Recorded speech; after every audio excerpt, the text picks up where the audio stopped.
Assalamualaikum warahmatullahi wabarakatuh. Perkenalkan, nama saya Lutfi Bekti ini yang 12 Di sini saya akan membahas topik tentang menyusun latar belakang penelitian kualitatif di mata kuliah aplikasi fisika. Di sini saya program studinya pendidikan masyarakat. Lalu dosen pengampu mata kuliah saya yaitu Dr. Eko Sulistiana.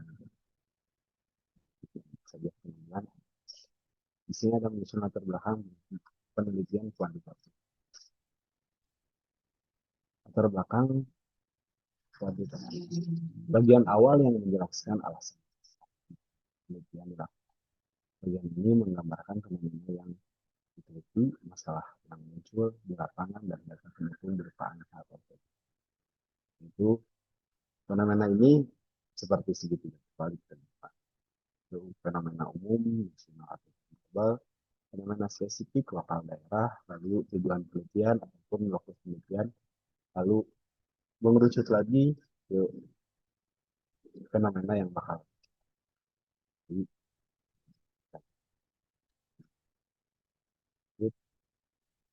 cara menyusun latar belakang penelitian. Yang pertama ada identifikasi fenomena atau masalah dan alasannya. Lalu tampilkan data nyata di lapangan seperti kita mengidentifikasi fenomena dan masalahnya itu apa. Lalu ada tidak data lapangan seperti data nyata ya BPS, seperti data nasional ataupun global. Nah, data-data tersebutlah yang menjadi salah satu data pendukung di latar belakang penelitian kita. Lalu yang kedua, tunjukkan kesenjangan antara harapan dan kenyataan yang bisa diukur. Lalu tambahkan juga atau tunjukkan ada tidak seperti harapan dan kenyataan yang ada di lapangan. Nah, itu bisa menjadi tolak ukur dalam penelitian kita. Dan kesenjangan dan harapan itu bisa diukur secara berupa data dan angkanya ada.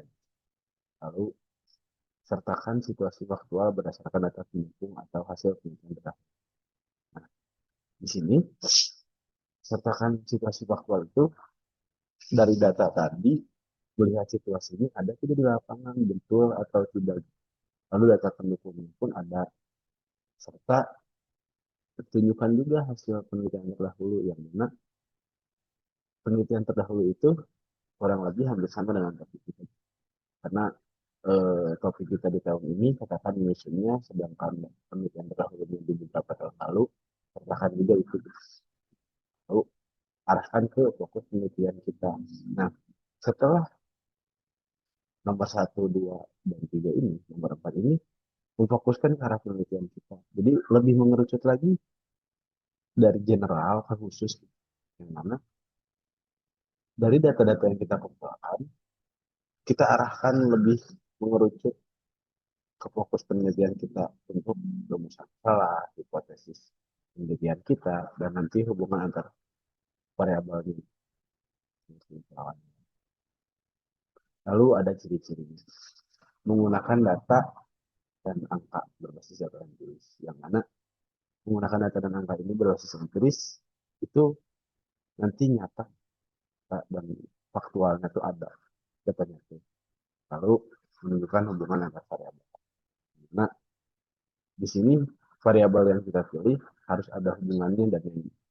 Ataupun kita menunjukkan hubungan antar variabel kita dalam judul yang kita pilih kayak gitu. Lalu mengarahkan ke rumusan masalah atau hipotesis yang dapat diuji statistik. Nah, di sini juga mengarahkan ke rumusan masalah gitu latar belakang ini kayak gitu. Yang mana hipotesis itu kan hipotesis adalah dugaan sementara gitu. Yang mana dugaan sementara itu bisa diuji juga. Lalu menggunakan bahasa yang objektif, logis, dan tidak emosional. Yang mana objeknya yang terukur. Lalu di sini ada contohnya. Paragraf pertama sampai paragraf kedua yaitu menjelaskan fenomena variabel ini. Nah, tersebut kita jelaskan. Lalu ada paragraf 3 sampai 4 itu mengulas studi terdahulu yang pernah diteliti di variabel Y. Jadi, studi penelitian terdahulu yang berkaitan dengan variabel Y. Lalu ada paragraf 5-6 yaitu sampaikan dugaan yang menjadi variabel X dan bahas dari sisi teori terdahulu juga. Jadi dugaan-dugaan sementara yang menjadi variabel X kita. Lalu paragraf 7 dan 8-nya, nah ini tegaskan tujuan, urgensi, lokasi, dan alasan akademik pengembangan populasi. Yang mana tegaskan juga tujuan dan urgensi kita memilih penelitian itu, topik penelitian tersebut, kenapa, lalu mengapa di lokasi tersebut, sertakan juga alasan akademik kenapa penelitian itu perlu dilakukan di lokasi tersebut, dan gambarkan populasinya, yang mana ada gambaran populasi yang nantinya bisa diambil menjadi sampel kayak gitu, jadi lebih mudah gitu.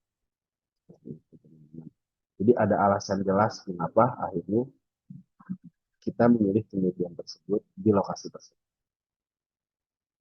Nah, di sini kesimpulannya adalah latar belakang penelitian kuantitatif menjelaskan bahwa penelitian dilakukan secara objektif dan berbasis data.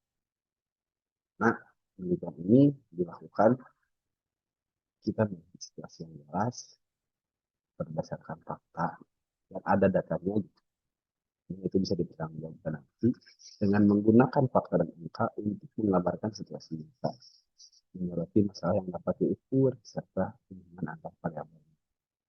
Di sini menggunakan fakta dan angka yaitu karena penelitian kualitatif itu harus berdasarkan fakta dan data, yaitu data tersebut berupa angka untuk menggambarkan situasi yang jelas, situasinya itu nyata gitu.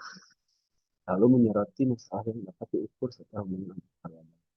Karena masalah tersebut tuh dapat diuji gitu. Lalu dengan tujuan dasar yang logis bagi perumusan masalah, serta tujuannya dan hipotesis agar penelitian memiliki arah yang jelas. Nah, tujuan dasarnya logis, perumusan masalahnya, tujuannya dan hipotesisnya logis juga, agar penelitian memiliki arah yang jelas dan dapat dipertanggungjawabkan. Jadi, teman-teman, tentang latar belakang penelitian kuantitatif, paling segitu yang bisa saya sampaikan. Sebelumnya mohon maaf bila ada kesalahan kata atau kata yang kurang jelas ataupun penjelasan yang kurang dimengerti. Kurang lebih mohon maaf. Ini segitu yang bisa dapat saya sampaikan. Assalamualaikum.